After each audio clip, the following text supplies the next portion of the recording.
quick WrestleMania Night 1 reaction. First match was Rhea Ripley defending her title against Becky Lynch, and they made the right call here by making Rhea Ripley retain. I feel like she's on a hot run at the moment. A lot of people are a huge fan of her, so I feel like making her lose the belt to someone like Becky, who had the belt so many times, I feel like would have been the wrong call. So to have Rhea retain and continue her reign of terror was the right decision here. And besides, it was a really good match. Motionless and White singing Rhea Ripley out to her entrance was also pretty sick. I'll just say though that I thought at first that Chris, I think his name is Chris Motionless, correct me if I'm wrong there. I honestly thought that was Rhea Ripley singing at first. Like, no offense to either one of them, but like they looked so much alike. I don't know if that was like the look they were going for or what, but like that. Although wait, Rhea is singing her own theme song, and then I realized it was Motionless and White. So, anyways, great match nonetheless. We had the is it a 6-pack or do they just call it like a 6 tag team ladder match? I don't know. We had the 6 tag team ladder match with DIY, Awesome Truth, A-Town Down Under, New Day, Judgment Day, and what was the other team? Oh no, I completely gone. Oh, New Catch Republic. Really awesome match. I love how we got Gargano and Ciampa living up to the meme and came out with a DX inspired entrance. So that was pretty cool there. Match itself though was so fun. A lot of cool spots from all tag teams. I feel like the team who like probably did like the most like cool stuff. I don't know, that's hard because all of them did like a lot of cool moves. We had that awesome shot of Gargano given that what is it still called the One Final Beat? Because that's what I recall it being last time, to Pete Dunne through the table. We had the cool spot with Tommaso Ciampa doing the white noise off the ladder. That was awesome. A lot of just cool spots here. Now, A-Town Down Under. I'm proud of my Aussie boy Grayson Waller. He and Austin Theory captured the SmackDown tag team titles, so we already have new tag team champions. But then the match continues on. We all think that Judgment Day is going to return. Now, by all means, I love Judgment Day. They're awesome stable. However, I feel like we should have more actual like tag teams holding the tag team belts. So, seeing in new champions of A-Town Down and Under, plus the Awesome Truth being the new tag team champions. R-Truth finished his story before GTA 6 came out. Who would have thought? But overall, great match. Probably the match of the night thus far. Like, Becky versus Rhea was good, but that tag team match, that hit the spot. Now we move on to the LWO versus Legado del Fantasma. The match itself was actually a pretty good match. I enjoyed the match itself. However, the ending was fucking awful. Like, I get that the two masked guys who ended up being revealed to be someone from, like, the Eagles, I'm pretty sure. I don't know, it just felt kind of flat. I don't know. The match itself was fun. I just feel like Ray and Andrade again the win. Like, I know Andrade's new to the WWE, so it kind of makes... I mean, okay, it kind of makes sense, but I would have liked to seen Dom get a win over his father. And also, where was the Carlito heel turn? Like, unless they're saving it for like a SmackDown where it's like who attacked Dragon Lee and it ends up being Carlito. Overall, pretty disappointing. Then we move on to, I'm pretty sure the next match was Jay Uso versus Jimmy Uso. We had Lil Wayne come out. Now, maybe a controversial opinion. They said that Lil Wayne was the greatest rapper ever. I personally disagree. But the funniest thing about this all is the fact that they said that Lil Wayne was the greatest rapper of all time, and then he began to sing and I couldn't even understand a single word he was saying. So That was a tiny bit awkward, but, yeah, me personally, I find Eminem the greatest, but moving on to the actual matchup itself. Matchup itself, however, felt just like a super kick party. Like, a lot of what they were throwing was just super kicks. I felt like the match itself, like, towards the end, it wasn't bad, but it felt like something was missing. I don't know exactly what. I don't know if it's because the build exactly wasn't the greatest with both of them being on separate brands. However, I say that, but they still made a good build with the whole Rock, Roman, Cody, and Seth feud. But I don't know, I just felt like this match was kind of flat, and I expected a tiny bit better. Jay Uso did pick up the win here. I honestly expected Jimmy to win with the help of Solo. That's just what I thought would happen. I feel like they could have done a bit more with this matchup, but it wasn't terrible, just wasn't the greatest. Next up, we had the six-woman tag team match. It wasn't a bad match. Like, to me, I just found a regular, normal 6-person tag match. However, I love the presentation that they had at first for the team of Jade, Naomi, and Bianca. I felt like that presentation was cool. And the overall aura of Jade Cargill, considering the fact that it's her debut, the crowd was really hot for her. And that's saying a lot because the Philadelphia crowd was so shit tonight. Fuck you, Philadelphia crowd. I hope you're better tomorrow, but fuck me, they were awful. But the match itself wasn't bad. We got to see Jade Cargill make a debut, and she wasn't bad. There was a few spots where she looked like she needed a bit of improvement on, but overall, like, she did pretty alright in there. I don't get, like, all the Jade in-ring slander against her, because I love the presentation of her. I love the look that she has. Overall, she has a bright future in the WWE if the WWE use the right, which I'm pretty sure they will under Triple H banner. Next up, we have the Intercontinental Championship match between the champion Gunther versus Seth Rollins. Just say Seth Rollins, I meant Sami Zayn.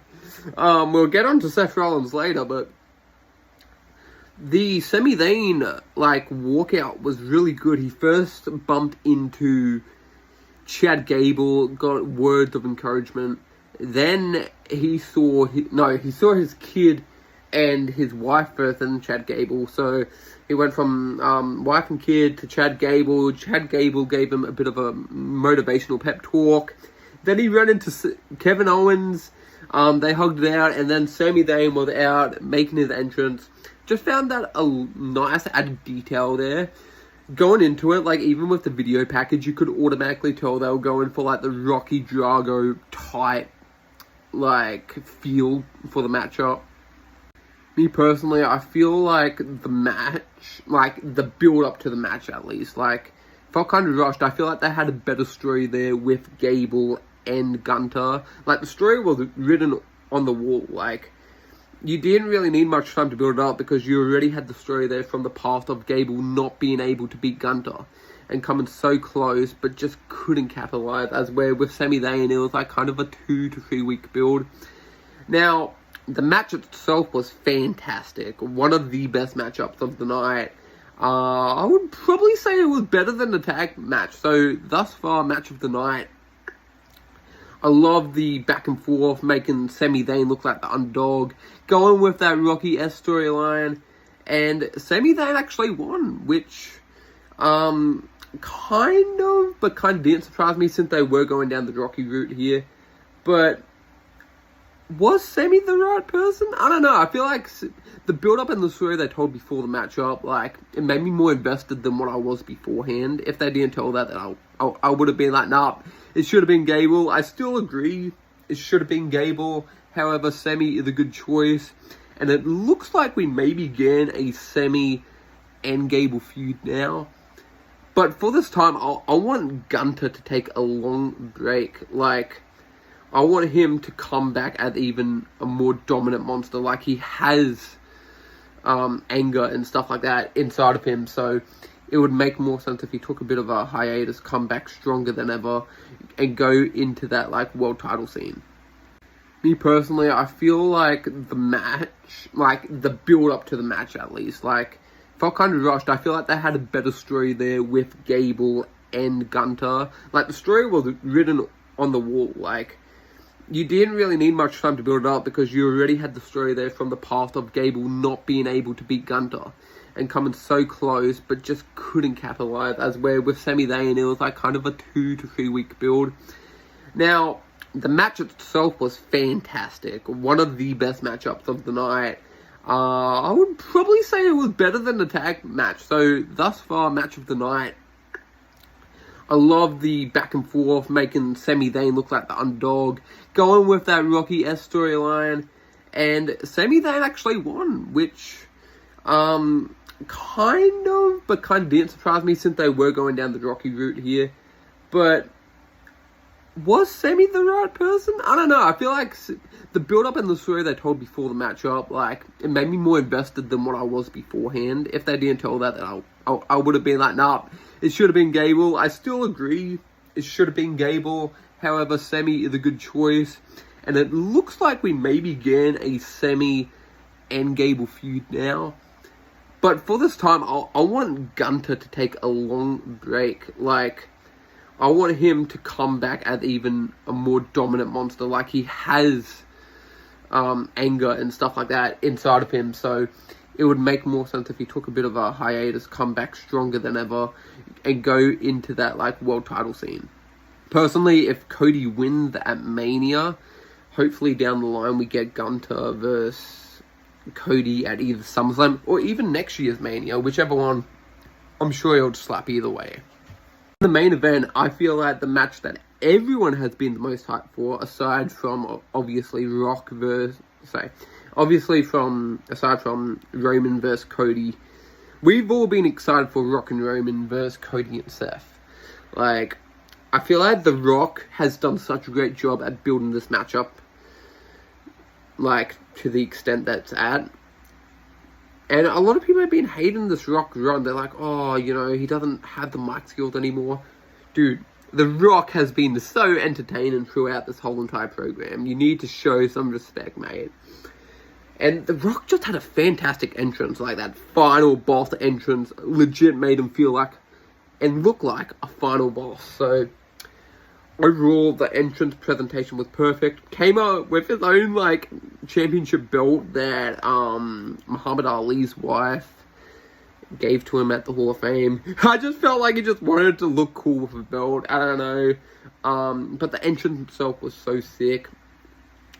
We got a Cody entrance, and the woe was okay. Not the best woe I have seen, but it was an okay woe. The Seth Rollins entrance was just a Seth Rollins entrance with cool attire. Roman was shredded. He definitely put in the work for this WrestleMania matchup and this WrestleMania season. Like, he had a full-on six-pack going there, but the match itself was fantastic, in my opinion. I feel like The Rock, he still has it. He is 52 years of age, and he still has it.